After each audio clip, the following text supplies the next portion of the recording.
DGCA का इस बीच बयान आया है जिसका जिक्र अभी परवेज सर आप भी कर रहे थे। डीजीसीए की तरफ से ये कहा गया है कि बर्ड हिट ही हुआ है, पक्षी के टकराने के चलते एक इंजन जो है उसने काम करना बंद कर दिया था। परवेज साहब अभी आप भी यही बता रहे थे, लेकिन ये जो स्पार्क की खबर आ रही है, धुआं निकलने की खबर आ रही है, बर्ड हिट से स्पार्क की तस्वीरें सामने आना, सर थोड़ा सा समझाइए जरा, क्या ऐसा संभव है? नहीं, it is absolutely possible. After a bird hit, there can be a fire. लेकिन मैं जैसे बता रहा हूँ कि तेरा सिस्टम्स ये कि ये बहुत मॉडर्न इंजन और बहुत मॉडर्न एयरक्राफ्ट है। There are systems where the fire could have been extinguished। और ये क्या देखिए, जो कॉकपिट वॉइस रिकॉर्डर है उसमें every parameter is recorded. So we will know exactly when the cockpit voice recorder is checked and analyse and DGC आपको detail report आ जाएगा। और ऑलरेडी जैसा बोल रहे डीजीसी ने ऑलरेडी रिपोर्ट भेज दिया कि this is a bird hit. So I am 100% sure this is the case of a bird hit only. बिल्कुल परवेज साहब, आपका तो इससे पहले डीजीसीए ने बयान जारी किया, आपने जो बातें हमें कही कि शायद ये हादसा इस वजह से हुआ होगा, वो एकदम सटीक और सही है। बर्ड हिट का ही डीजीसीए ने भी फिलहाल बातें कही है। परवेज जी, एक बात बताइए कि अक्सर जब विमान उड़ान भरते हैं तो यहाँ पर बर्ड हिट के चांसेस ज्यादा होते होंगे, कोई ना कोई प्रिवेंटिव मेजर्स तो होते होंगे कि इससे बचा जाए। देखिए government and airport authority is always trying to do scare away birds to see that birds don't come close to the airport। लेकिन आज देखिए कोई भी एयरपोर्ट है, जैसे मुंबई एयरपोर्ट है, उसके आजू बाजू इतना झोपड़पट्टी है, इतना कचरा होता है, तो बर्ड सोते रहेगा ना। ये तो गवर्नमेंट एवरीथिंग, बट ये बर्ड ऐसा नहीं, इंडिया में नहीं, ऑल ओवर द वर्ल्ड होते हैं। इसलिए we have to live with it. The government is trying the level best to see that the birds are kept away as much as possible. ठीक है, बहुत शुक्रिया Parvez sir, Times of Navbharat को अपना कीमती समय देने के लिए। तो डीजीसीए का भी पहला बयान यही सामने आया है कि पक्षी टकराया है, बर्ड हिट हुआ है।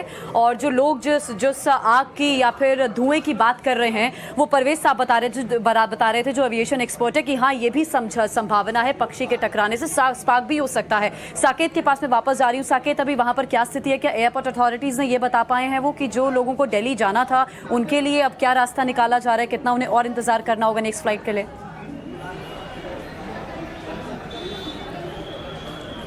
देखिए बिल्कुल, पटना के डीएम ने भी कहा था कि बर्ड हिट्स हो सकता है कि उसकी वजह से इंजन में आग लगी हो या फिर तकनीकी खामी हुई हो। हालांकि जो बयान आ गया उसके बाद ये साफ है। हमारे साथ एक यहाँ पर यात्री के परिजन है, आप देखिए, हम सीधे उनसे बात करते। कौन लोग ट्रैवल कर रहे थे? हमारी पत्नी थी और हमारी बेटी थी। अच्छा, तो कैसे जानकारी मिली आप लोगों को? मैं टीवी न्यूज़ खोला तो देखा कि उसमें लिखा है कि स्पाइस जेट के फ्लाइट में आग लग गया है। तो फिर मैंने ट्राई किया, तो फिर मेरे से बात हुआ 1 सेकेंड। बिल्कुल, तो आप देखिए ये परिजन है जो कि यहाँ पर पहुंचे, इनकी पत्नी और बेटी इसी फ्लाइट से ट्रैवल कर रही थी। और ऐसे कई परिजन हैं जो कि यहाँ पर पहुंचे। कितनी घबराहट हो रही थी जब ये जानकारी? बहुत घबराहट हो रही थी। पहले तो घबराहट नहीं हुई, बाद में जब उसका मैंने सोचा कि कुछ क्या परिणाम हो सकता है, जब उस पर रिएक्शन आया, मतलब मेरा दिमाग ब्लॉक हो चुका था।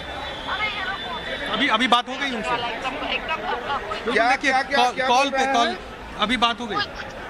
कोई कोऑपरेट नहीं करता है। ये लोग स्पाइस जेट का आधा अधूरा बात करने का तमीज नहीं है स्टाफ को, यहाँ ग्राउंड स्टाफ को। कोई कोऑपरेट नहीं कर रहा है स्पाइस जेट वाला। अंदर जो यात्री फंसी थी वो फोन पर है, हम एक बार उनकी आवाज सुनाएंगे। मेरा हाँ, कनेक्टिंग साइट है, ये है, तो कुछ भी स्टाफ अनट्रेन्ड स्टाफ रखे हुए हैं। अनट्रेन्ड स्टाफ है। ये स्पाइस जेट का यही नतीजा है। तुम याद करो, लास्ट टाइम हम लोग पिछले महीने शिरडी जा रहे थे तो उस समय भी यही हाल था इन लोगों का। बिल्कुल, जो अंदर है, इनकी पत्नी और बेटी वहाँ पर अंदर है और वहाँ पर कॉपरेट नहीं किया जा रहा है। वो फ़ोन करके बता रही हैं अपने पति को। तो आप समझिए किस तरह के, एक तो वो इस कदर से मेंटल ट्रॉमा से गुजर कर आई हैं और अंदर अगर कॉपरेट नहीं किया जाएगा तो आप समझिए किस तरह से हालात हैं। और देखिए बिल्कुल, हम एक बार